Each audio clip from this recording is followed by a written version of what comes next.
What is trading account? Trading account is prepared to know profitability of business due to buying and selling or manufacturing and selling. Trading account prepare करने का purpose होता है कि business की profitability को check करना कि business ने बाइंग से गुड्स जो परचेज़ की और उनको सेल किया उनसे कितना प्रॉफिट जो है वो जनरेट किया, कितना रेवेन्यू जनरेट किया, या गुड्स जो मैन्युफैक्चर की प्रोड्यूस की अपनी फैक्ट्री में फॉर्म में उनको सेल आउट करके कितना प्रॉफिट जनरेट किया। It shows the profit from the main business buying and selling. ये वो प्रॉफिट शो करता है बिजनेस का जो कि बाइंग और सेलिंग से हो रहा हो। Other than the business is not included in trading account. Trading account में जो प्रॉफिटेबिलिटी बिजनेस की चेक की जाती है उसमें सिर्फ और सिर्फ बाइंग एंड सेलिंग को चेक किया जाता है। बाइंग और सेलिंग के अलावा जो बिजनेस का जितने भी प्रॉफिट जनरेट होते हैं बाइंग एंड सेलिंग के अलावा वो ट्रेडिंग अकाउंट में इंक्लूड नहीं होते। Trading account is the first stage in preparing a final account. Trading account first stage है फाइनल अकाउंट को प्रिपेयर करने के लिए। It shows the gross profit और gross loss during an accounting year.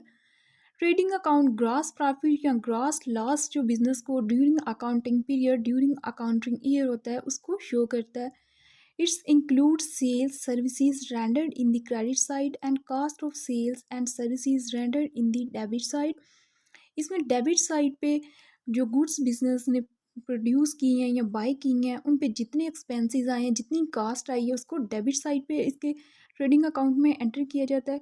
और बिजनेस ने जो गुड्स प्रोड्यूस की या परचेज़ की या बाई की उनको सेल आउट करके जो प्रॉफिट जनरेट हुआ है बिजनेस ने जो सेल्स की हैं और eight the end of the year जो बिजनेस के पास जो है गुड्स जो हैं वो अवेलेबल होती हैं एज अ क्लोजिंग स्टॉक वो क्रेडिट साइड पे अवेलेबल होती हैं। इट्स मीन के जो services rendered in the credit side जो बिजनेस ने सर्विसेज जो है रेंडर की उसको क्रेडिट साइड पे एंटर किया जाएगा। और जो इसकी कास्ट बिजनेस ने बियर की है एक्सपेंसेस बियर करके बिजनेस ने सेल्स जनरेट की हैं कास्ट जो है वो डेबिट साइड पे एंटर की जाएगी। इस टॉपिक में हमने देखा कि ट्रेडिंग अकाउंट को प्रिपेयर करने का पर्पस जो है वो बिजनेस की प्रॉफिटेबिलिटी को चेक करना है। कौन सी प्रॉफिटेबिलिटी जो कि बिजनेस ने बाइंग और सेलिंग से जनरेट की है। देन ये फाइनल अकाउंट को प्रिपेयर करने के लिए फर्स्ट जो है स्टेप है। देन इसके ज़रिए बिजनेस का जो ग्रॉस प्रॉफिट है या ग्रॉस लॉस है उसको चेक किया जा सकता है ड्यूरिंग एन अकाउंटिंग ईयर या ड्यूरिंग अकाउंटिंग पीरियड जो बिजनेस का है।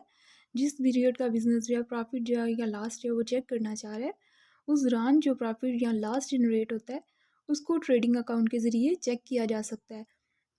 इसमें दो साइड्स होती हैं, एक डेबिट साइड होती है और दूसरी क्रेडिट साइड होती है। डेबिट साइड पे बिजनेस ने जितनी एक्सपेंसेस जितनी कॉस्ट बियर की गुड्स को प्रोड्यूस करने में या गुड्स को परचेज करने में वो सारी की सारी डेबिट साइड पे होगी। और जो बिजनेस ने सर्विसेज या सेल्स जो है वो जनरेट की एक्सपेंसेस बियर करके वो क्रेडिट साइड पे एंटर की जाएगी। फर्स्ट ऑफ ऑल हमने ये सीखा कि ट्रेडिंग अकाउंट जो है ये क्या है और इसको क्यों प्रिपेयर किया जाता है और इसमें क्या इसकी कौन से इसके कंटेंट होते हैं। देन इसकी हम चेक करते हैं दो साइड थी, एक थी डेबिट साइड। डेबिट साइड पे बिजनेस ने गुड्स जो परचेज़ की या गुड्स जो प्रोड्यूस की उस पर जितनी एक्सपेंसेस जितनी बिजनेस की कास्ट लगी वो डेबिट साइड पे एंटर की जाएगी। दूसरी क्रेडिट साइड पे जो बिजनेस ने सेल जनरेट की कास्ट को बियर करके बिजनेस में ये सर्विसेज जनरेट की वो क्रेडिट साइड पे एंटर की जाएगी। फर्स्ट ऑफ ऑल हम debit side contents of trading account के चेक करते हैं कौन कौन से कंटेंट डेबिट साइड पे एंटर किए जाते हैं और इनकी अकाउंटिंग के रूल्स एंड रेगुलेशन के अकॉर्डिंग कैसे इनको डेबिट साइड पे एंटर किया जाता है, इनका क्या प्रोसेस है।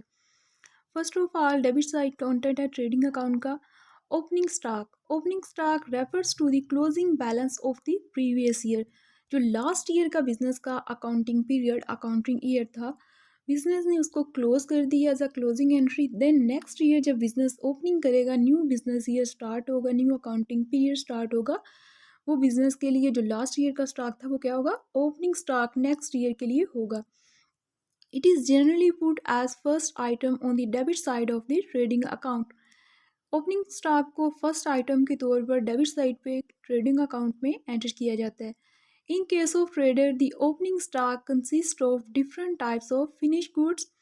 जो ट्रेडिंग कंसर्न्स हैं उसमें ओपनिंग स्टॉक जो है ये different types of finish goods या फाइनल गुड्स में होता है। इट्स मीन कि ट्रेडिंग जो कंसर्न्स होती हैं इनका पर्पस गुड्स को प्रोड्यूस करना नहीं होता बल्कि वो फाइनल जो फिनिश गुड्स हैं उनको परचेज़ करते हैं और रीसेल पर्पस के लिए परचेज़ करते हैं और उनको जो है वो एक्स्ट्रा जो अमाउंट है, इट्स मीन कि जो उन्होंने परचेज़ जो है वो कम प्राइस पे की और उनको ज़्यादा प्राइस में सेल करके रीसेल किया जब उन्होंने, तो क्या किया उन्होंने, जो एक्स्ट्रा अमाउंट रिसीव की सेल करके गुड्स को, वो बिज़नेस का प्रॉफिट होगा। ट्रेडिंग कंसर्न का बिज़नेस ही बाय और सेल करना होता है। For manufacturing, the opening stock consists of raw materials, work in process and finished goods. जबकि जो मैन्युफैक्चरिंग कंसर्न्स हैं जो कि गुड्स को प्रोड्यूस कर रही होती हैं, उसमें ओपनिंग स्टॉक जो है वो रॉ मटेरियल पे, वर्क इन प्रोसेस और फिनिश गुड्स पे कंसिस्ट होगा। इट्स मीन कि रॉ मटेरियल अभी गुड्स जो हैं वो फाइनल शेप में नहीं है, as a raw material business में अवेलेबल है। उनको रॉ मटेरियल को यूज़ करके बिजनेस जो है गुड्स प्रोड्यूस करेगा। Work in process means business की कुछ जो कुछ वो प्रोडक्ट्स हैं, कुछ गुड्स जो हैं वो इन प्रोसेस हैं, अभी वो फाइनल फिनिश गुड्स में तैयार नहीं हुई।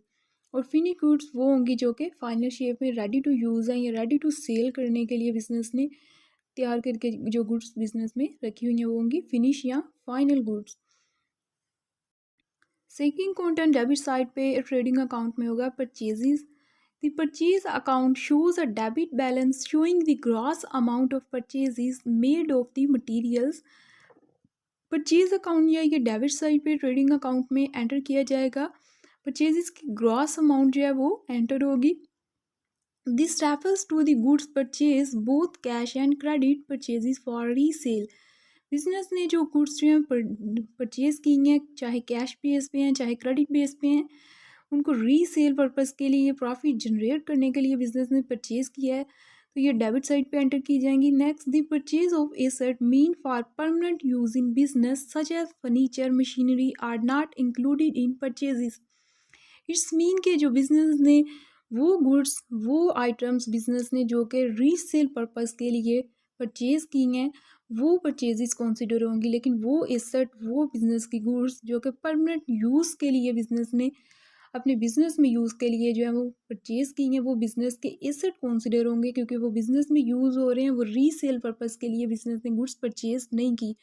फॉर एग्जांपल फर्नीचर है, मशीनरी है, ये सारे बिजनेस के परमानेंट एसेट हैं जिनको बिजनेस जो है परमानेंट यूज़ करेगा। तो जो एसेट हैं बिजनेस के, ये परचेजेस में इंक्लूड नहीं होंगे। सिर्फ वो चीज़ें, वो आइटम्स जो हैं वो परचेजेस में इंक्लूड होंगे जो कि बिजनेस ने रीसेल पर्पस के लिए परचेज किए हैं, चाहे वो कैश बेसिस पे हैं चाहे क्रेडिट बेसिस पे, लेकिन बिजनेस की परचेजेस में इंक्लूड होंगे डेबिट साइड पे ट्रेडिंग अकाउंट में। देन परचेजेस के बाद डेबिट साइड पे ट्रेडिंग अकाउंट में परचेज रिटर्न का आइटम एंटर किया जाएगा। The purchase return account shows a credit balance showing the returns of materials to the supplier. Purchase return वो रिटर्न्स, वो वापसी होती है जो कि बिजनेस ने गुड्स परचेज की, लेकिन कुछ चीज़ें जो हैं, ये सारी चीज़ें जो हैं वो डैमेज हैं, डिफेक्टिव हैं, तो बिज़नेस क्या करेगा, वो चीज़ें जो हैं सप्लायर को रिटर्न कर देगा, वापस कर देगा, तो वो परचेज रिटर्न या रिटर्न आउटवर्ड कंसीडर होंगी। On the debit side of the trading account the net amount is shown as. इसको ट्रेडिंग अकाउंट की डेबिट साइड पे क्या इसके रूल्स एंड रेगुलेशन है अकाउंटिंग में, कैसे इसको एंटर किया जाता है, ये चेक करते हैं। परचेजेस, कौन सी परचेजेस, जो ग्रॉस परचेजेस थी बिजनेस की, वो एंटर की 3 लाख के साथ। देन लेस करेंगे इसमें से परचेज रिटर्न, जो चीज़ें बिजनेस ने रिटर्न कर दी, वापस कर दी सप्लायर को। इट्स मीन के बिजनेस के एक्सपेंसेस थे जो परचेजेस के, उनमें डिक्रीज़ हुआ। तो जब एक्सपेंसेस में डिक्रीज़ हो तो अकाउंटिंग के रूल्स के अकॉर्डिंग ये क्रेडिट होगा, इसलिए हम लेस कर देंगे परचेजेस को 10,000 के साथ। देन परचेजेस में से रिटर्न्स जो हैं वो लेस करके 3 लाख में से 10,000 लेस करके नेट परचेजेस जो हैं वो 2,90,000 के साथ अवेलेबल हैं। इसको हम डेबिट साइड पे ट्रेडिंग अकाउंट में नेट परचेजेस को एंटर करेंगे। Apart from the purchases returns following entries should be deducted. Purchases में से for example goods taken by the proprietor for his personal use, goods given as a charity. अगर purchases में business का जो honour है उसने क्या किया, कुछ चीज़ें विड्रॉ की हैं, ड्राइंग की है, तो उसको भी परचेजेस में से ग्रॉस जो परचेजेस हैं बिजनेस की उसमें से लेस कर देंगे। इसके अलावा कोई बिजनेस ने चैरिटी की है वो भी लेस कर देंगे। इसके अलावा कोई परचेज डिस्काउंट है, अलाउंस है, उनको भी ग्रॉस जो बिजनेस की परचेजेस हैं उसमें से लेस करके देन नेट परचेजेस जो हैं वो डेबिट साइड पे ट्रेडिंग अकाउंट में एंटर की जाएंगी। अगर क्वेश्चन में सिर्फ और सिर्फ परचेज रिटर्न गिवन है या सिर्फ चैरिटी गिवन है या ड्राइंग गिवन है, इनमें से कोई भी एक आइटम भी गिवन है, तो इसको लेस करके नेट परचेजेस जो हैं वो ट्रेडिंग अकाउंट में एंटर की जाएंगी। इस क्वेश्चन में हमारे पास सिर्फ रिटर्न अवेलेबल थी, देन हमने रिटर्न को लेस करके नेट परचेजेस जो हैं वो ट्रेडिंग अकाउंट में डेबिट साइड पे एंटर करेंगे। डायरेक्ट एक्सपेंसेस, डेबिट साइड पे कंटेंट है ट्रेडिंग अकाउंट का। Next, direct expenses, those expenses which are incurred on the goods purchase till they are brought to the place of business for sale. ये business के वो expenses हैं जो कि goods को जब बिज़नेस परचेज करता है, लेकिन गुड्स को जब बिज़नेस की प्लेस तक लाने तक सेल करने के लिए वो सारे जितने एक्सपेंसेस, जितनी कास्ट आती है वो सारे क्या हैं, डायरेक्ट एक्सपेंसेस हैं। For example freight inward, insurance, import duty in manufacturing business, wages, power and fuel, factory rent etc are also direct expenses. Debit side पे जो ट्रेडिंग अकाउंट में डायरेक्ट एक्सपेंसेस हैं, लिस्ट ऑफ डायरेक्ट एक्सपेंसेस है। कौन कौन से direct expenses जो हैं वो बिजनेस में होते हैं। फर्स्ट वन है purchase price of goods, carriage on goods purchase, wages on goods, insurance of goods in transit, customs duty, clearing charges, freight inward, transportation inward, excise duty on goods manufactured, royalty, dock charges, coal coke fuel, gas, oil, motive power, octroi duty, consumable stores, manufacturing expenses. ये सारे business में direct expenses जो हैं trading account में debit side पे enter किए जाते हैं। इनको वन बाय वन देखते हैं कि इनका अकाउंटिंग के रूल्स के अकॉर्डिंग कैसे इनको एंटर किया जाता है डेबिट साइड पे ट्रेडिंग अकाउंट में। Carriage inward, it means the expenses incurred on bringing purchased goods from the place where they have been purchased। जब गुड्स जो हैं वो बिज़नेस ने परचेज़ की हैं, जहाँ से परचेज़ की हैं, उस प्लेस से बिज़नेस की प्लेस तक, लोकेशन तक चीज़ों को लाने के लिए, गुड्स को लाने के लिए जितने एक्सपेंसेस बिज़नेस ने बियर किए हैं टू द शॉप और go down of the business, जितने बिज़नेस ने एक्सपेंसेस बियर किए हैं वो क्या होंगे, carriage inward. It should be remembered that expenses for sending sold goods to customer shop or house are not recorded in this account। Business ने क्या की, जब गुड्स को परचेज किया तब बिजनेस ने गुड्स को अपने बिजनेस की प्लेस तक लाने के लिए जो एक्सपेंसेस बियर किए वो कैरीज इनवर्ड होंगे।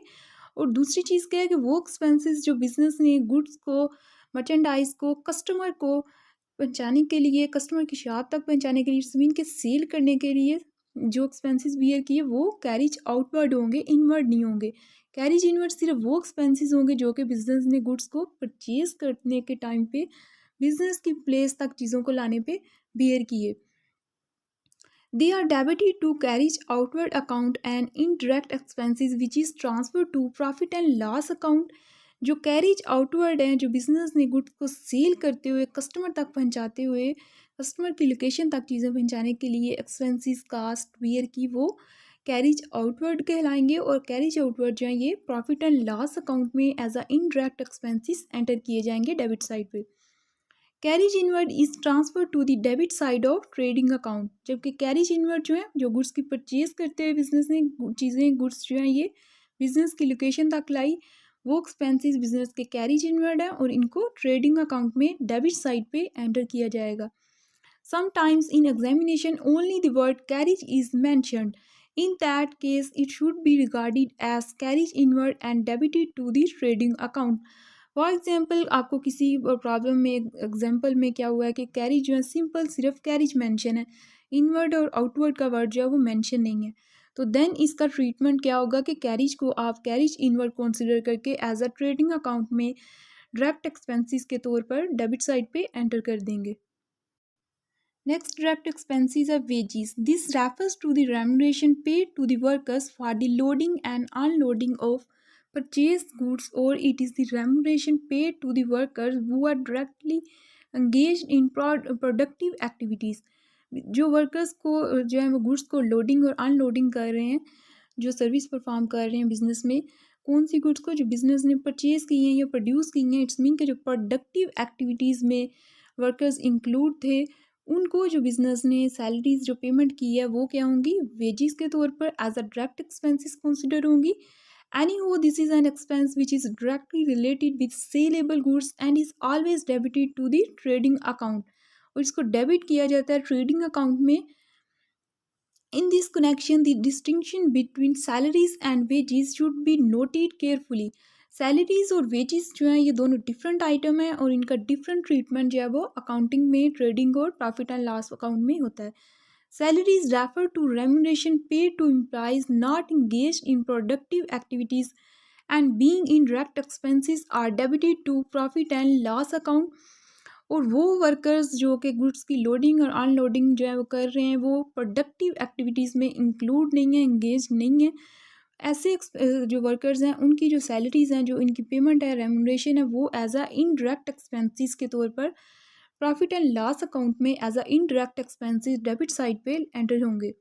Sometimes in examination problems, wages and salaries are given together as a single item instead of showing the two items separately. In such a case, if division is not possible, its treatment will depend on the order in which the two items have been grouped together।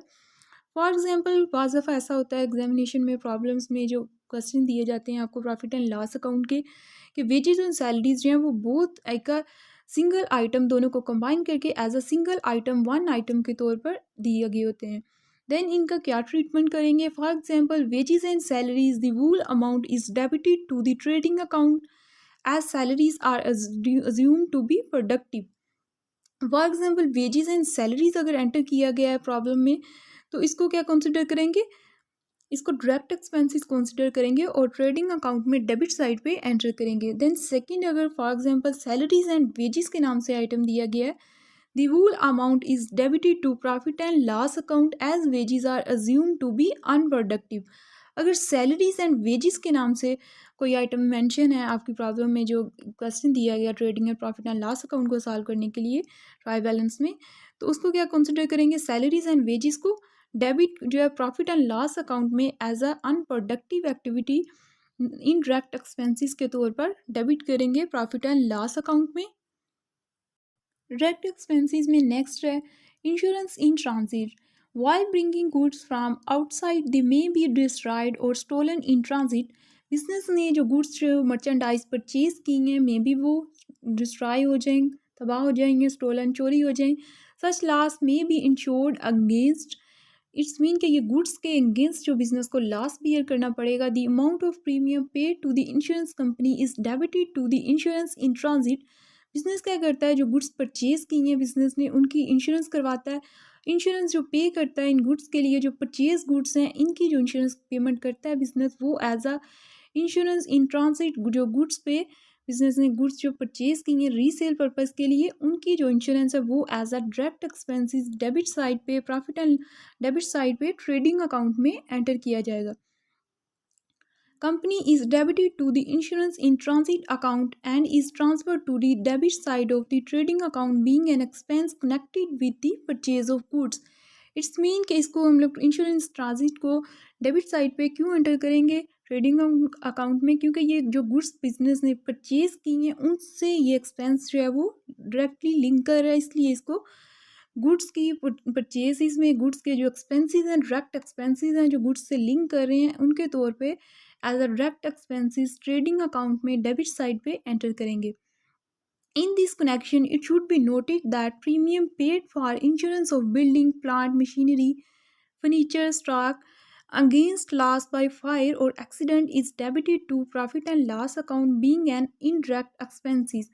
For example business जो है वो अपने जो assets हैं business के, building है, plant है, machinery है, फर्नीचर, स्टॉक वगैरह, इनके लॉसेस को बियर करने के लिए, लॉस चाहे फायर के ज़रिए, एक्सीडेंट के ज़रिए, किसी भी वे के ज़रिए जो है वो लॉस हो रहा है बिज़नेस को, तो उसके लिए जो बिज़नेस जो है अपनी गुड्स को, जो बिज़नेस के एसेट हैं, इनकी सेफ्टी के लिए जो इंश्योरेंस करवाता है, जो इंश्योरेंस की अमाउंट पे करता है बिज़नेस, तो वो जो बिज़नेस के इंश्योरेंस एक्सपेंसेस हैं वो जो है इनडायरेक्ट एक्सपेंसेस होंगे, क्योंकि वो गुड्स की परचेज से लिंक नहीं करके कर रहे, बल्कि बिज़नेस के एसेट से लिंक कर रहे हैं, जो बिज़नेस के फिक्स एसेट हैं उनसे लिंक कर रहा है, कोई ऐसी गुड्स से नहीं लिंक कर रहा जो कि बिज़नेस ने रीसेल पर्पज़ के लिए परचेज़ की है। इसलिए जो गुड्स बिज़नेस के जो एसेट हैं, इनकी जो इंश्योरेंस वगैरह बिज़नेस ने करवाई है, जो इंश्योरेंस के एक्सपेंसेस पे किए हैं, इनको जो है वो डेबिट करेंगे as a indirect expenses profit and loss account में डेबिट साइड पे।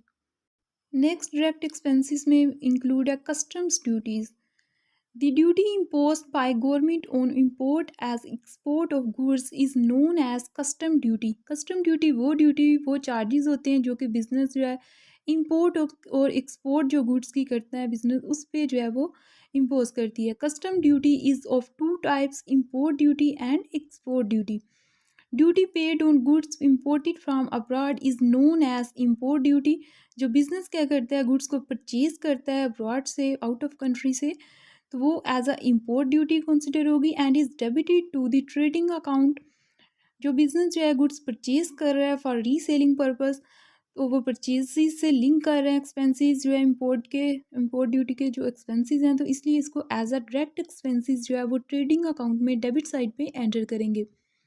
But duty paid on goods exported, export duty being expenses connected with sales is debited to profit and loss account। Business क्या कर रहा है कि अगर export जो है कर रहा है अपनी गुड्स जो है बिजनेस की, वो सेल कर रहा है आउट ऑफ कंट्री अब्रॉड, तो वो जो बिजनेस के एक्सपेंसेस जो हैं, बिजनेस जो गवर्नमेंट है वो बिजनेस पे जो गुड्स हैं सेल की हैं उन पे जो चार्जेस जो ड्यूटी जो है वो इम्पोज करेगा, वो एक्सपेंसेस जो हैं एज अ इनडायरेक्ट एक्सपेंसेस जो है वो, क्योंकि वो सेल से जो है वो कनेक्टेड है, सेल से लिंक कर रहे हैं, तो इसलिए एज अ इनडायरेक्ट एक्सपेंसेस इसको प्रॉफिट एंड लॉस अकाउंट में एंटर करेंगे। सो import duty on goods purchase from abroad is a direct expense and export duty on goods sold is an indirect expense. Direct expenses में next है clearing charges.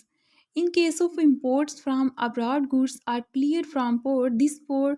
For this port authorities charge something which is called clearing charges. Goods की जो business जब क्या करता है, import करता है, परचेज करता है गुड्स जो है वो आउट ऑफ कंट्री से, अब्रॉड से, तो उनको गुड्स के क्लियरेंस के लिए जो एक्सपेंसेस आते हैं, जो कास्ट आती है, उसको क्लियरिंग चार्जेस जो है बोलते हैं।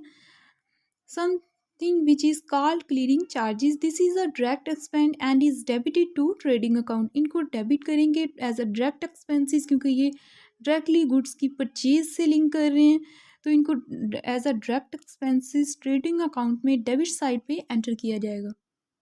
डायरेक्ट एक्सपेंसेस में नेक्स्ट कंटेंट है फ्रेट इनवर्ड या transportation inward. Charges paid on bringing purchase goods from abroad through steamer, rail और air are known as freight inward. Being an expense connected with the purchase of good, it is debited to the trading account.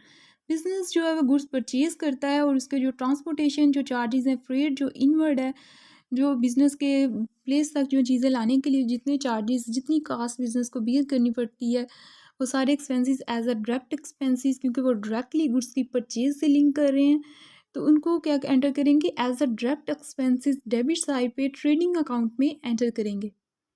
Freight inward या transportation inward direct expenses वो business के expenses हैं goods से जो link कर रहे होते हैं, जो कि गुड्स जो है वो बिजनेस जो है अब्रॉड से, आउट ऑफ कंट्री से, थ्रू स्टीमर, रेल और एयर से जो है वो चीज़ें परचेज करता है, उस पर जो एक्सपेंसेस आते हैं ट्रांसपोर्टेशन के, वो एक्सपेंसेस फ्रेट इनवर्ड या ट्रांसपोर्टेशन इनवर्ड कहलाएंगे। Excise duty on goods manufacture, जो बिजनेस ने गुड्स जो है मैन्युफैक्चर की हैं, प्रोड्यूस की हैं, उस पर जो एक्सपेंसेस आ रहे हैं उसको एक्साइज ड्यूटी बोलेंगे। Duty imposed by the government on goods manufactured और produced within the country. वो गुड्स जो बिजनेस के ने परचेज की हैं और वो गुड्स कहाँ प्रोड्यूस हुई हैं, विद इन द कंट्री जो है वो गुड्स प्रोड्यूस की गई हैं, इज़ कॉल्ड एक्साइज ड्यूटी। उस पर जो बिजनेस ने एक्सपेंसेस भी ये किए हैं, जो गवर्नमेंट ने चार्जेस जो हैं गुड्स जो प्रोड्यूस की थी विद इन द कंट्री, उस पर जो गवर्नमेंट है किसी कंट्री की, उसने जो ड्यूटी लगाई है, टैक्सेस लगाए हैं, उसको क्या बोलेंगे, excise duty. This being an expense connected with saleable goods और production is debited to the manufacturing account और trading account as the case में भी। फॉर एग्जाम्पल बिजनेस ने क्या किया है कि जो गुड्स प्रोड्यूस की थी, उस पर जो है बिजनेस ने क्या करना था, उन प्रोड्यूसेबल गुड्स को जो प्रोडक्शन की थी बिजनेस ने, उनको सेल करना था। For for profit generating business ने जो है वो गुड्स जो है वो परचेज़ की थी, तो उन पे जो उस कंट्री की जो गवर्नमेंट थी, उन्होंने क्या किया, टैक्सेस वगैरह लगाए, जो भी मतलब चार्जेस आए उस पर, तो वो सारे क्या होंगे, डायरेक्टली जो है वो गुड्स जो प्रोड्यूस की हैं या परचेज़ की हैं बिजनेस ने, तो उन पे जो भी एक्सपेंसेस आते हैं वो डायरेक्ट एक्सपेंसेस कहलाते हैं। तो जो मैन्युफैक्चरिंग कंसर्न है, जो कि गुड्स को प्रोड्यूस करते हैं, वो जो फाइनल गुड्स को जो है वो परचेज़ करके सेल नहीं करते, बल्कि वो गुड्स को बिजनेस में परचेज़ करते हैं, प्रोड्यूस करते हैं, मैन्युफैक्चरिंग कंसर्न का पर्पज़ होता है कि वो बिज़नेस में खुद जो है वो गुड्स प्रोड्यूस करके देन उनको सेल करते हैं। तो जो उन्होंने गुड्स परचेज़ की फॉर सेलिंग पर्पज़, उस पे जो एक्सपेंसेस जो गवर्नमेंट ने ड्यूटी लगाई उसको क्या बोलेंगे, एक्साइज़ ड्यूटी, और इसको एज़ अ डायरेक्ट एक्सपेंसेस जो है वो ट्रेडिंग अकाउंट में डेबिट साइड पे एंटर करेंगे। डायरेक्ट एक्सपेंसेस के अकाउंटेंट में नेक्स्ट है royalty. In a word royalty means rent. Royalty means rent है, किराया है। A manufacturer has to pay such rent when he acquires the right to produce an article. Manufacturer जो है वो goods जो है गुड्स के जो राइट्स जो हैं वो किसी से ले रहा है, उसके जो राइट्स जो हैं वो ऑनरशिप राइट्स हैं जो उनको परचेज़ कर रहा है। For example, when he acquires the right to produce an article, किसी का आर्टिकल है जो उसको प्रोड्यूस करने के लिए, जनरेट करने के लिए जो एक्सपेंसेस होंगे वो रॉयल्टी कंसिडर होंगे। For example, amount payable to the owner of patent for the use of patent right. Patent rights क्या हैं, बिजनेस के इनटेंजिबल एसेट्स होते हैं, इनको यूज़ करने के लिए जब कोई बिजनेस जो है वो क्या करता है, किसी के राइट्स जो है, पेटेंट जो है वो राइट है, इनटेंजिबल एसेट को यूज़ करने के लिए जो अमाउंट पे करता है वो रॉयल्टी कहलाएगी। Amount payable to the author of a book on acquiring the right to publish this book. It should be noted here that the royalty may be based on either production of goods or sale of goods. When the royalty is paid on production basis, it is debited to the manufacturing account or the trading account as the case may be. For example, आप किसी की book है, article है, उसको क्या करना चाह रहे हैं, प्रोड्यूस करके जो वो उसके जो राइट हैं, जो उसके ऑनरशिप राइट हैं, पेटेंट राइट्स हैं जो उसके, उनको एक्वायर करके उनकी जो आप चाह रहे हैं कि आप किसी की बुक है, आर्टिकल है, ठीक है, उसको क्या कर रहे हैं, उसके ऑनर बुक एक्वायर कर रहे हैं उससे, कि उस आप जो है उसकी बुक को या आर्टिकल को पब्लिश करवाने के जो राइट्स उससे ले रहे हैं, और उसको जो उसके इवज़ जो है वो आप अमाउंट है, एक्सपेंसेस जो हैं वो, चार्जेस जो हैं वो पे करेंगे आथर को, जो जिसकी बुक है या आर्टिकल है, तो वो एज अ रॉयल्टी एक्सपेंसेस जो हैं वो डेबिट साइड पे ट्रेडिंग अकाउंट में एंटर किए जाएंगे। दूसरा पॉइंट इसमें क्या है कि it is debited to the manufacturing account. Debit इसको कहाँ करेंगे, ट्रेडिंग अकाउंट में डेबिट साइड पे। When the royalty is paid on production basis, जब रॉयल्टी को प्रोडक्शन बेसिस पे किया जाएगा तो इसको डेबिट साइड पे ट्रेडिंग अकाउंट में एंटर किया जाएगा। देन अगर, but if the royalty is paid on sale basis, अगर रॉयल्टी जो वो सेल बेसिस पे हो तो इसको डेबिट कहाँ करेंगे, as a indirect expenses profit and loss account में। लेकिन अगर ये प्रोडक्शन बेसिस पे हो रॉयल्टी, तो इसको डेबिट साइड पे डायरेक्ट एक्सपेंसेस के तौर पर ट्रेडिंग अकाउंट या मैन्युफैक्चरिंग अकाउंट में एंटर करेंगे। लेकिन इन केस ऑफ सेल्स है, तो सेल्स की केस में क्या करेंगे, इसको डेबिट साइड पे प्रॉफिट एंड लॉस अकाउंट में एज अ इनडायरेक्ट एक्सपेंसेस जो है वो एंटर करेंगे। क्योंकि जो मैन्युफैक्चरिंग कंसर्न है या ट्रेडिंग कंसर्न है, जो इनकी गुड्स की परचेज से, प्रोडक्शन से लिंक कर रही हो एक्सपेंसेस, वो होते हैं डायरेक्ट एक्सपेंसेस। लेकिन जो सेल से लिंक कर रहे होते हैं वो इनडायरेक्ट एक्सपेंसेस होते हैं। इसलिए जो प्रोडक्शन से लिंक कर रहे होंगे उनको डेबिट साइड पे ट्रेडिंग अकाउंट या मैन्युफैक्चरिंग अकाउंट में एंटर करेंगे। लेकिन जो सेल से लिंक कर रहे होंगे उनको as a indirect expenses profit and loss account में डेबिट साइड पे एंटर करेंगे। In the absence of any indication in the examination problems, it should be assumed to be based on product basis and debited to manufacturing account or trading account. For example, आपके पास question given है examination problem में कि उस पर just जो है royalty expenses लिखा हुआ है, तो इसको एज अ डेबिट करेंगे एंटर कहाँ पे, मैन्युफैक्चरिंग या ट्रेडिंग अकाउंट में। इट्स मीन कि अगर इसके साथ प्रोडक्शन या सेल्स का कोई भी जो है आइटम जो है वर्ड जो है वो एंटर नहीं है, जस्ट सिंपल रॉयल्टी एंटर है, तो रॉयल्टी को एज अ डायरेक्ट एक्सपेंसेस जो है वो ट्रेडिंग या मैन्युफैक्चरिंग अकाउंट में डेबिट साइड पे एंटर कर देंगे। नेक्स्ट है डार्क चार्जेस, ये डायरेक्ट एक्सपेंसेस हैं। These are the dues imposed on ships and their charges when they are unloaded on the port. This is a direct expenses and is debited to the trading account. जो ships पे जो है charges हैं, जो duties impose होती हैं, उसके expenses जो हैं, बिजनेस जो गुड्स परचेज करता है तो उनकी शिप्स पे इम्पोज होते हैं जो टैक्सेस चार्जेस, तो वो क्या होंगे, as a direct expenses debit side पे ट्रेडिंग अकाउंट में एंटर करेंगे। नेक्स्ट डायरेक्ट एक्सपेंसेस का अकाउंटेंट है coal, coke, fuel, gas, oil, motive, power. These items of expenditure being connected with production of goods as required to run the plant or machinery should be debited to the manufacturing account or the trading account as the case may be. Business क्या कर रहा है कि goods को जो है वो production कर रहा है, मैन्युफैक्चरिंग कंसर्न है, तो वो क्या कर रहा है, गुड्स की परचेज़ पे उस पे मैन्युफैक्चरिंग पे जितने भी उसके एक्सपेंसेस आ रहे हैं, कूल के, कूके, मतलब बिज़नेस में गैस है, हीट है, ऑयल वगैरह है, मोटिव पावर वगैरह, जितने भी एक्सपेंसेस गुड्स को प्रोडक्शन के दौरान जो है वो आ रहे हैं। फॉर एग्जांपल प्लांट है, मशीनरी है, उसको इंस्टॉल करने पे, उसको प्रोडक्शन के दौरान जितने बिज़नेस के एक्सपेंसेस आ रहे हैं, वो क्या होंगे, एज अ डायरेक्ट एक्सपेंसेस के तौर पर ट्रेडिंग अकाउंट में डेबिट साइड पे एंटर किए जाएंगे, क्योंकि ये मैन्युफैक्चरिंग जो गुड्स बिजनेस कर रहा है, प्रोड्यूस कर रहा है जो गुड, उनसे लिंक कर रहे हैं। In case of manufacturing concern जो है, ये जो एक्सपेंसेस हैं ये प्लांट और मशीनरी वगैरह से लिंक कर रहे हैं, इसलिए इसको डेबिट करेंगे ट्रेडिंग अकाउंट में। In case of non manufacturing concern, business क्या करेगा कि इन चीज़ जो एसेट्स वगैरह हैं उनको एज अ फिक्स एसेट जो है परचेज करेगा और उनको बिज़नेस में जो है वो यूज़ करेगा।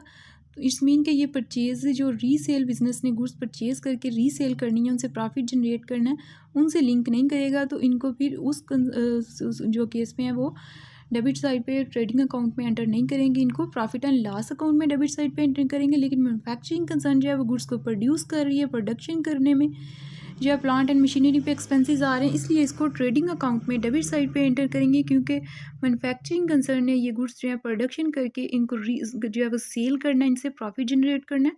तो इसलिए ये जो भी चीज़ें बिजनेस परचेज करता है या बिजनेस प्रोड्यूस करके इनको सेल करके प्रॉफिट जिनसे जनरेट करता है, ऐसे एक्सपेंसेस जो हैं वो ट्रेडिंग अकाउंट में एज अ डायरेक्ट एक्सपेंसेस के तौर पर एंटर होते हैं।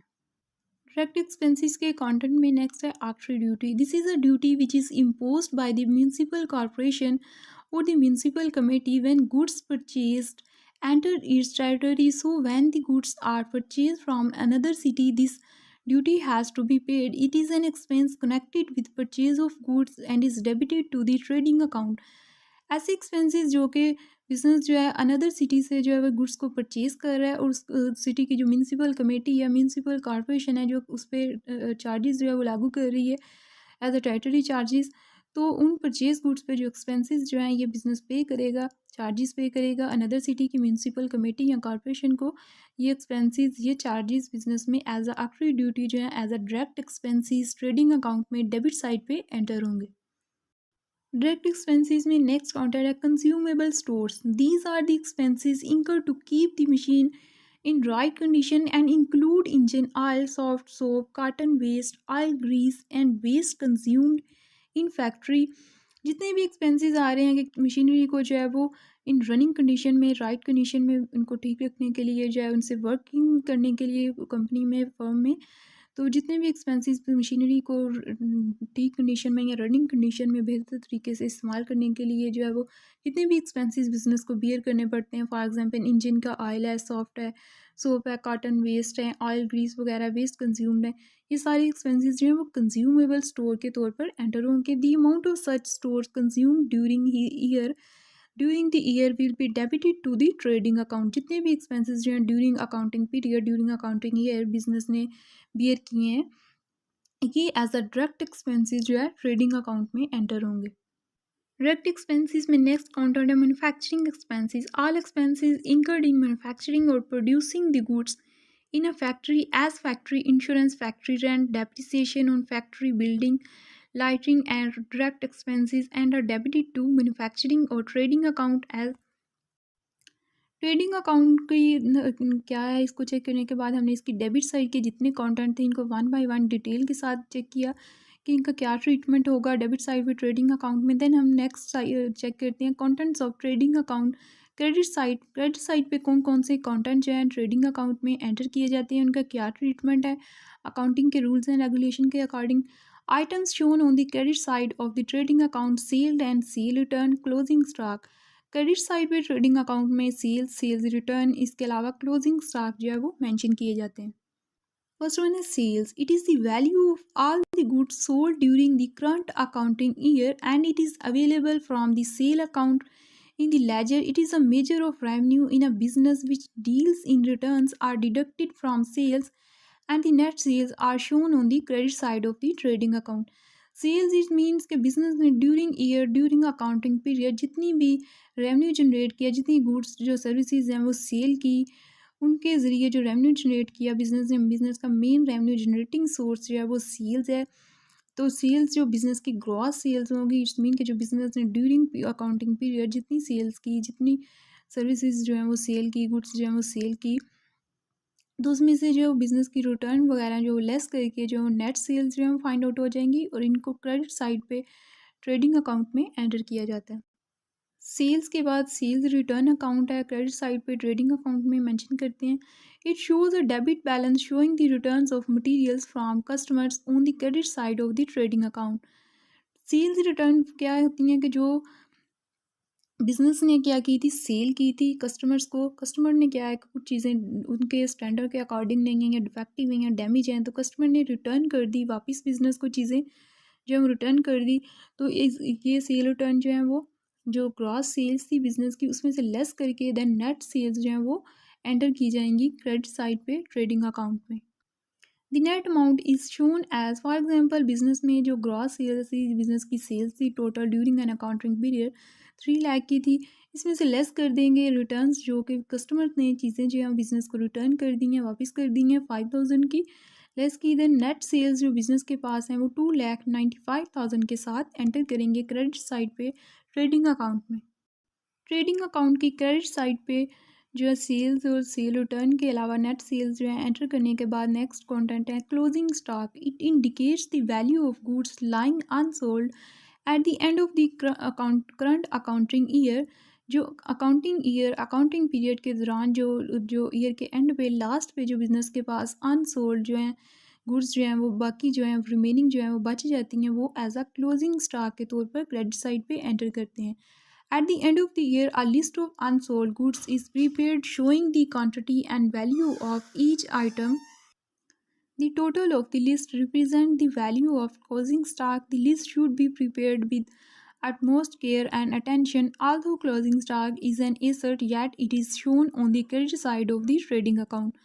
क्लोजिंग स्टॉक की जो लिस्ट है जो लास्ट पे बिजनेस के and of the accounting period जितना स्टॉक जितनी गुड्स जो है अनसोल्ड होती हैं उनकी लिस्ट जो है वो प्रॉपर केयर के साथ जो है प्रिपेयर की जाती है और इसको एज अ एसेट भी कंसिडर किया जाएगा बैलेंस शीट में और ट्रेडिंग अकाउंट में क्रेडिट साइड पे भी मेंशन किया जाएगा क्लोजिंग स्टॉक के नाम से।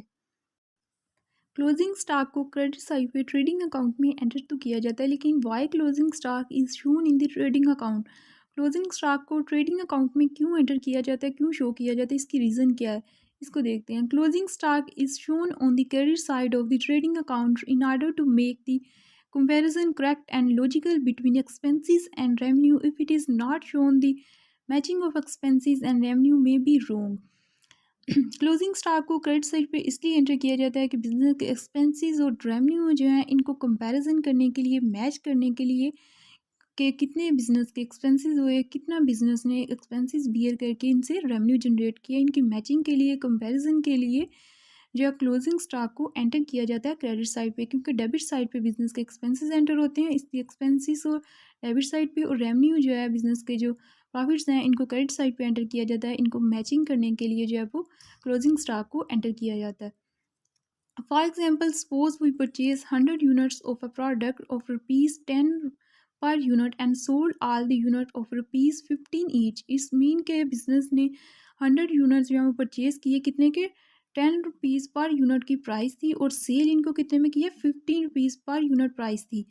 इट्स मीन के बिजनेस ने 5 जो रुपीज़ हैं वो मज़ीद जो है वो रीसेल गुड्स को करने के लिए 5 रुपीज़ जो है रेवेन्यू जनरेट किया और एक्सपेंसेस कितने थे बिजनेस के 10 रुपीज़ थे पर यूनिट जो है वो प्राइस थी यूनिट्स की। Our purchases are rupees 10,000 rupees 1,000। It's mean 100 unit business ने परचेज किए और उनकी पर यूनिट प्राइस कितनी थी 10 रुपीज़। तो 10 को 100 के साथ मल्टीप्लाई किया तो बिजनेस की जो परचेजेस थी, बिजनेस के जो एक्सपेंसेस थे डेबिट साइड पे वो कितने होंगे 1,000 के साथ। And our sales are rupees 1,500 और बिजनेस की सेल्स जो है वो कितने की हुई, रेवेन्यू कितने का जनरेट हुआ 1,500 का और एक्सपेंसेस कितने के थे 1,000 के।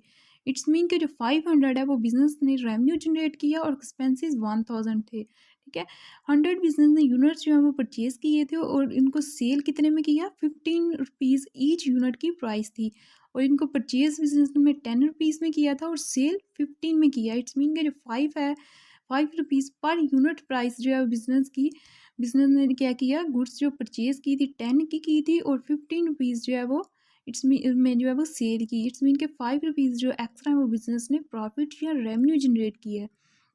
इट्स मीन के बिज़नेस के जो एक्सपेंसेस हैं वो कम है और जो रेवेन्यू है वो ज़्यादा है, इसलिए बिज़नेस के रेवेन्यू और एक्सपेंसेस को मैच करने के लिए ट्रेडिंग अकाउंट में क्लोजिंग स्टॉक को एंटर करते हैं। Purchases are shown on the debit side of the trading account and sales on the credit side, resulting a gross profit of rupees 500. It's mean के business का जो gross profit है इसको check करने के लिए बिज़नेस ने जितनी चीज़ें परचेज़ की, जितने एक्सपेंसेस बियर किए चीज़ों को परचेज़ करके, वो सारी कास्ट जो है वो डेबिट साइड पे आएगी और क्रेडिट साइड पे बिज़नेस ने जो सेल्स की, जो रेवेन्यू जनरेट किया वो क्रेडिट साइड पे आएगा। क्रेडिट और डेबिट साइड का डिफरेंस चेक करके जो अमाउंट आएगी वो होगी बिज़नेस की ग्रॉस प्रॉफिट। और बिज़नेस ने 1000 की गुड्स जो है परचेज़ की थी, 1000 के एक्सपेंसेस किए थे और 1500 का रेवेन्यू जनरेट किया था। तो 1500 में से 1000 लेस करेंगे तो बिज़नेस का ग्रॉस प्रॉफिट जो है वो ₹500 का आ जाएगा। This is a correct comparison. But suppose we sold only 80 units of ₹15 each. In case के बिज़नेस ने जितने यूनिट्स परचेज़ किए थे 100 के 100 जो है वो सेल नहीं किए, सिर्फ 80 यूनिट्स जो है वो सेल किए हैं। फिर कितने के किए हैं? 15 रुपीज़ ईच यूनिट की प्राइस थी। In that case our purchases are again ₹1000। इस केस में क्या होगा कि बिजनेस ने जो परचेजेस किए थे, एक्सपेंसेस भी किए थे वो 1000 के ही रहेंगे, बट आवर सेल्स आर ₹1200। लेकिन जो बिज़नेस की सेल्स हैं वो 1200 की रहेंगी क्योंकि बिज़नेस ने सिर्फ 80 यूनिट सेल्स जो है वो सेल की हैं, टोटल 100 यूनिट्स जो हैं वो सेल नहीं किए। And the gross profit is ₹200 और ग्रॉस प्रॉफिट कितना आएगा? 200। But this is not the true gross profit because with the purchase price of 100 units with the sale price of 80 units only which is not justified. क्योंकि जो business की cell है, जो revenue है वो सिर्फ कितने यूनिट्स की हुई है? 80 यूनिट्स की हुई है। तो जब बिज़नेस में क्लोजिंग स्टॉक को शो किया जाएगा कि बिज़नेस के एंड पे लास्ट पे कितनी गुड्स जो हैं वो अनसोल्ड बची हैं, तब बिज़नेस का जो रेवेन्यू एक्सपेंसेस का करेक्ट कंपैरिजन जो है वो किसी भी जो इंफॉर्मेशन जिनको चाहिए ट्रेडिंग अकाउंट की, ग्रॉस प्रॉफिट की, उनको हेल्पफुल होगा कि बिज़नेस के ने अगर 100 यूनिट्स परचेज़ किए थे तो उसमें से 80 यूनिट्स सेल कर दिए, जो रिमेनिंग है जो क्लोजिंग स्टॉक अनसोल्ड गुड्स हैं वो एज अ क्लोजिंग स्टॉक जो है वो एंटर होंगी। इट्स मीन के बिज़नेस ने जितने 100 यूनिट्स के एक्सपेंसेस बियर किए थे उनमें से 80 के जो है वो सेल कर दिए और 20 जो है यूनिट्स वो as a closing stock enter होंगे। तो फिर बिज़नेस के एक्सपेंसेस और रेवेन्यू जो है वो करेक्ट कंपैरिजन होगा, इनकी करेक्ट जो है वो मैचिंग होगी। The correct comparison will be as follows. Trading account में परचेज और सेल को और क्लोजिंग स्टॉक को कैसे एंटर करके ग्रॉस प्रॉफिट चेक करते हैं, इसकी एग्जांपल चेक करते हैं। फॉर एग्जांपल परचेज की थी बिजनेस ने 100 यूनिट्स की और इसकी ईच यूनिट की प्राइस कितनी थी? 10 रुपीज़। 100 को 10 के साथ मल्टीप्लाई किया तो डेबिट साइड पे 1000 जो है बिज़नेस के परचेजेस या बिज़नेस के एक्सपेंसेस जो हैं, आगे गुड्स को जो परचेज़ की उस पर जितने एक्सपेंसेस थे वो कितने थे? 1000 के साथ। और बिज़नेस ने जो 100 यूनिट्स थे उसमें से सिर्फ 80 यूनिट्स जो हैं वो सेल किए हैं और कितने में किए हैं? परचेज़ किए थे 10 रुपीज़ में, लेकिन इनको 15 रुपीज़ में जो है वो सेल किया है। तो 80 को 15 के साथ मल्टीप्लाई करेंगे तो 1200 जो है बिज़नेस की सेल्स आएंगी। और 80 टोटल बिज़नेस के पास कितने यूनिट थे परचेज़ किए हुए? 100। 100 में से 80 सेल कर दिए 15 रुपीज़ के साथ। एक्स्ट्रा अमाउंट के साथ बिज़नेस ने सेल करके प्रॉफिट जनरेट किया, रेवेन्यू जनरेट किया 5 रुपीज़ का। और जो at the end of the year या at the end of the accounting period जो बिज़नेस के पास जितने जो है अनसोल्ड गुड्स जो हैं वो अवेलेबल हैं, वो कितने यूनिट्स रह गए? 20। क्योंकि 100 टोटल थे परचेज़ किए, 100 में से 80 सेल हो गए तो बाकी 20 रह गए। 20 को मल्टीप्लाई करेंगे, जो बिज़नेस ने एक्सपेंसेस इस पे लगाए थे कितने थे? 10 रुपीज़ ईच यूनिट की प्राइस थी। 20 को 10 के साथ मल्टीप्लाई करेंगे तो 200 जो है बिज़नेस के पास closing stock at the end of the year जो है वो रिमेनिंग रह जाएगा। देन सी क्रेडिट साइड को प्लस करते हैं, 1200 प्लस 200 बिजनेस का 1400 टोटल क्रेडिट साइड आ रही है। देन परचेजेस है 1000 की, तो रेवेन्यू जो बिजनेस ने जनरेट किया वो कितना है? 1400 का। और जो बिजनेस के एक्सपेंसेस आए थे गुड्स को परचेज करने में वो कितने थे? 1000 के। 1400 में से रेवेन्यू में से एक्सपेंसेस को लेस करेंगे, डेबिट साइड को 1400 में से लेस करेंगे 1000, तो बिजनेस के पास ग्रॉस प्रॉफिट जो है वो 400 आ जाएगा। इट्स मीन के बिजनेस ने परचेजेस करके गुड्स जो है वो एक्सपेंसेस बियर करके उनसे जो रेवेन्यू जनरेट किया वो जो है वो ज़्यादा जो है वो जनरेट किया। और इसके बाद जो है ग्रॉस प्रॉफिट बिजनेस ने जो है वो अर्न किया है। टोटल बोथ साइड पे जो है वो क्रेडिट साइड की जो अमाउंट है 1400 उसको एंटर कर देंगे और ग्रॉस प्रॉफिट जो है वो एंटर कर देंगे 400 के साथ। ये ट्रेडिंग अकाउंट है। ट्रेडिंग अकाउंट में सिर्फ और सिर्फ बाइंग एंड सेलिंग जो है गुड्स जो बिजनेस ने प्रोड्यूस की हैं फॉर सेलिंग पर्पज़ या प्रॉफिट जनरेटिंग सोर्स के लिए, वो दोनों साइड जो है वो बिजनेस में डेबिट और क्रेडिट साइड जो है वो एंटर की जाती हैं ट्रेडिंग अकाउंट में ग्रॉस प्रॉफिट को चेक करने के लिए। Balancing of trading account gross profit or gross loss. After recording the above items in the respective sides of the trading account, the balance is calculated to ascertain gross profit and gross loss. Trading account में debit side और credit side पे items जो हैं contents जो हैं इनको enter करने के बाद इनकी टोटल साइड्स जो हैं क्रेडिट और डेबिट साइड जो है वो टोटल करके चेक की जाती है। बोथ साइड में से जो साइड जो है वो लार्जर हो उसका बैलेंस जो है डेबिट हो या क्रेडिट उसको कंसिडर किया जाएगा। अगर डेबिट साइड जो है वो लार्जर हो तो बिज़नेस को लॉस होगा। अगर क्रेडिट साइड बिजनेस जो ट्रेडिंग अकाउंट में है वो लार्जर हो तो बिज़नेस का ग्रॉस जो है प्रॉफिट कंसिडर होगा। If the total of the credit side is more than that of debit side, the excess is gross profit. If the total of the debit side is more than that of credit side, the excess is gross loss.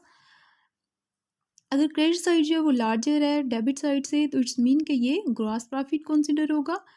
और दूसरी condition क्या है कि अगर debit side जो है वो larger हो क्रेडिट साइड की निस्बत तो एक्सेस जो है लार्जर साइड जो है वो ग्रॉस लॉस कंसिडर होगी। डेबिट साइड अगर लार्जर हुई ट्रेडिंग अकाउंट में तो वो ग्रॉस लॉस कंसिडर होगी।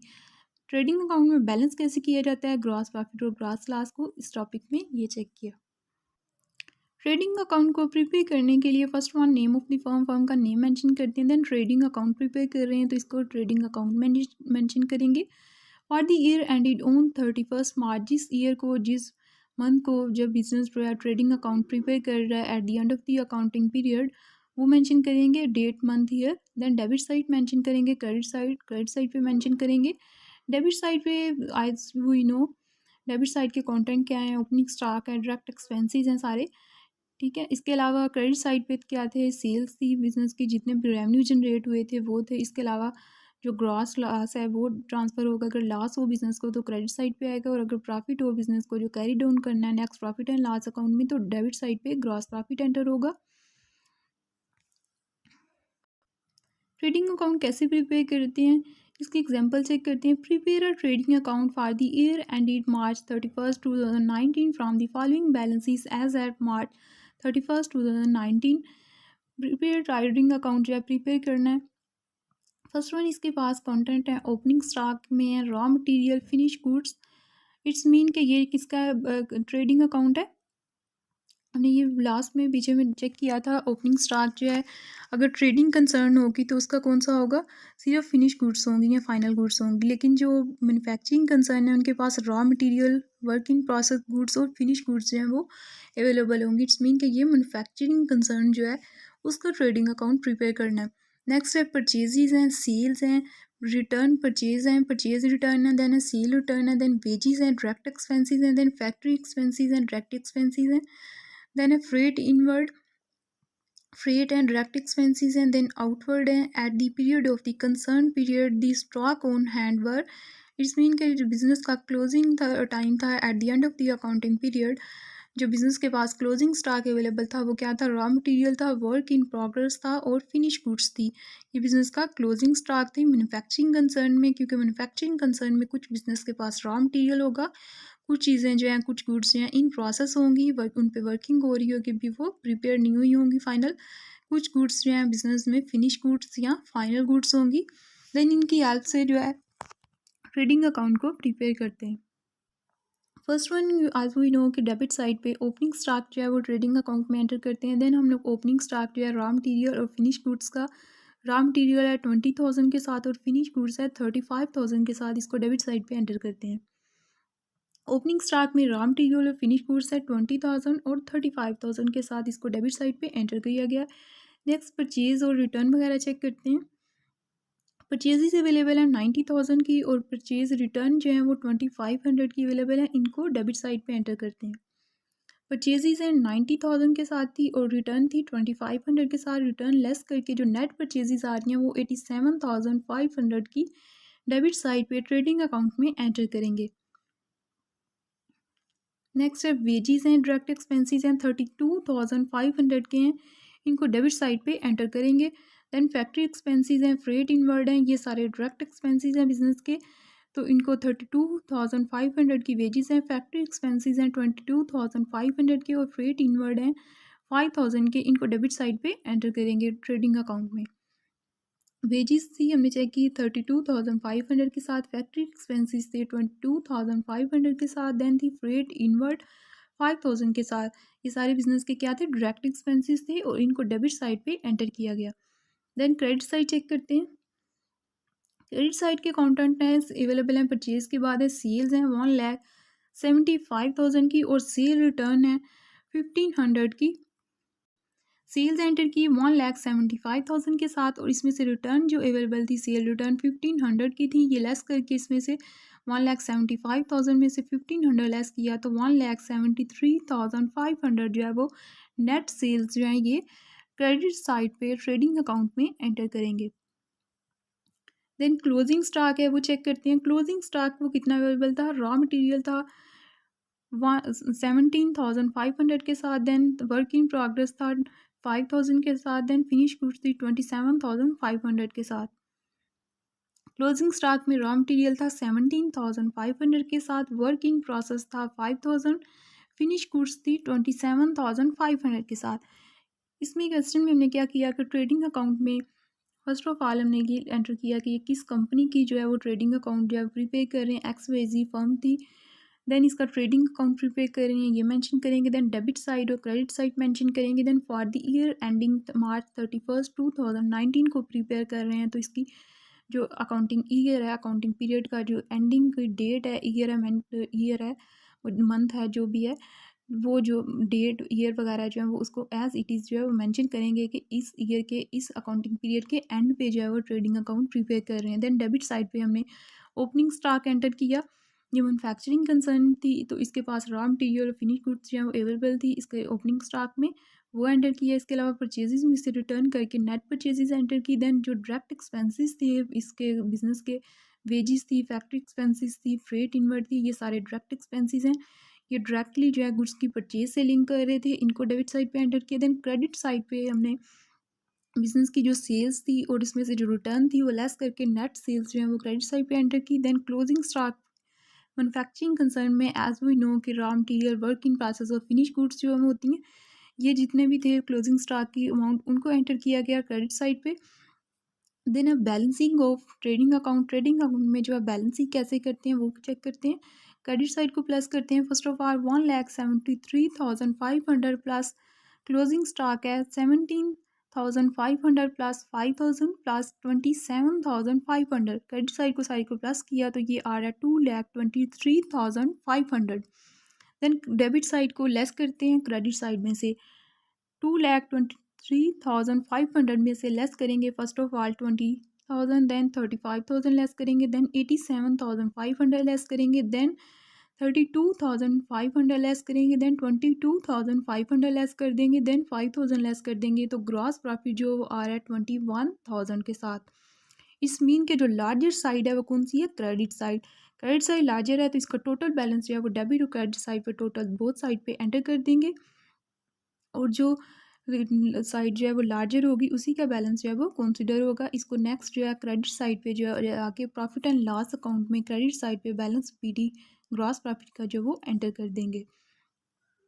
डेबिट साइड जो है ये डिक्रीज थी क्रेडिट साइड की निस्बत, तो इसलिए डेबिट साइड के जो रिमेनिंग बैलेंस था ग्रॉस प्रॉफिट का वो 21,000 ग्रॉस प्रॉफिट जो है वो कंसिडर हुआ। इट्स मीन के जो बिजनेस के एक्सपेंसेस थे डेबिट साइड पे थे और जो बिजनेस का रेवेन्यू था, सेल्स थी, वो कहाँ थी, क्रेडिट साइड पे। तो क्रेडिट साइड जो है वो लार्जर आ रही है, इट्स मीन के बिजनेस ने क्या किया, रेवेन्यू जनरेट किया है और बिजनेस के रेवेन्यू जो है वो इंक्रीज़ हो रहे हैं और बिजनेस के एक्सपेंसेस जो थे डेबिट साइड पे वो जो है वो डिक्रीज़ हो रहे हैं, एक्सपेंसेस कम है और रेवेन्यू बिजनेस का जो है वो इंक्रीज़ हो रहा है। इट्स मीन के ट्रेडिंग अकाउंट के ज़रिए हमने बिजनेस के जो एक्सपेंसेस और रेवेन्यू थे इनको मैच किया और मैच करके चेक किया कि बिजनेस के जितने एक्सपेंसेस हुए, जितने रेवेन्यू जनरेट हुए, बिजनेस के एक्सपेंसेस इंक्रीज़ हो रहे हैं या डिक्रीज़ हो रहे हैं और रेवेन्यू इंक्रीज़ हो रहे हैं या डिक्रीज़ हो रहे हैं। अगर बिजनेस का रेवेन्यू जो है वो इंक्रीज़ हो एक्सपेंसेस की निस्बत, इट्स मीन के बिजनेस ने ग्रॉस प्रॉफिट जनरेट की है।